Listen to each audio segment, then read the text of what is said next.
federal protection for same-sex and interracial marriages is one giant step closer to becoming the law of the land. A landmark bill called the Respect for Marriage Act passed the Senate last night with bipartisan support. Now, this push to codify gained new momentum after the Supreme Court overturned Roe v. Wade over the summer. During that decision, Justice Clarence Thomas argued that the High Court should reconsider rulings on same-sex marriage and contraception. This all sparking concerns from the LGBTQ community that some of their rights could be in jeopardy, too. White House correspondent Kellen Howe live for us this morning in Washington, D.C. to explain how huge this step was and also what the next step may be. Good morning, Kellen.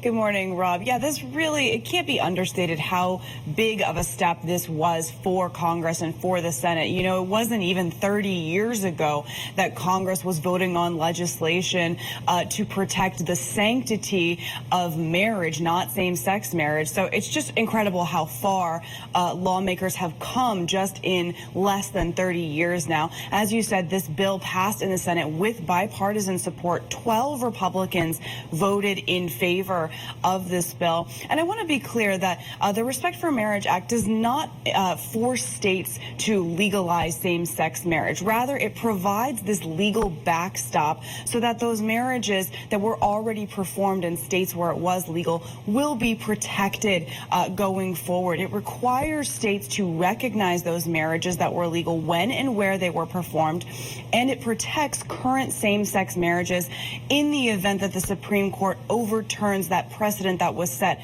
back in 2015 that upholds the right for same-sex couples to get married. Now, the Senate Majority Leader Chuck Schumer, speaking to reporters before that vote happened yesterday, said that he was actually wearing the same tie that he wore to the wedding of his daughter to her wife, and said that this was a very personal issue for him. Listen.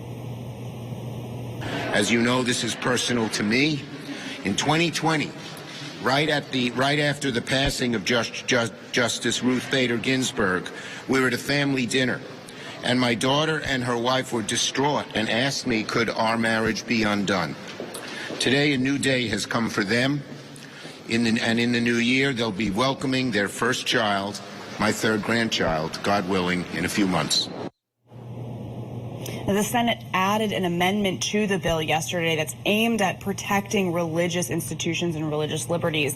But some Republican senators, like Senator Lindsey Graham, said that the bill doesn't go far enough and opens up some of these religious institutions to potential legal challenges, which is why he says he couldn't support the bill. I want to pull up a tweet explaining his position, or at least from his perspective. He tweeted yesterday, the private cause of action created in this bill is going to open up religious institutions to endless litigation in the name of protecting one group.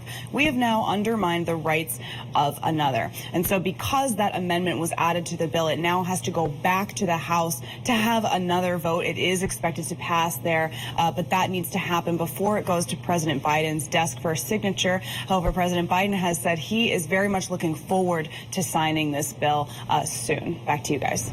Lots of important details in that legislation, as she just spelled out, too. Absolutely. And important to note, too, that about a dozen Republican senators joined that effort. So this really was a bipartisan action in the Senate, which reflects that the nation has come around on this issue as well in recent years, largely supporting gay marriage. And this action reflects that. Yeah.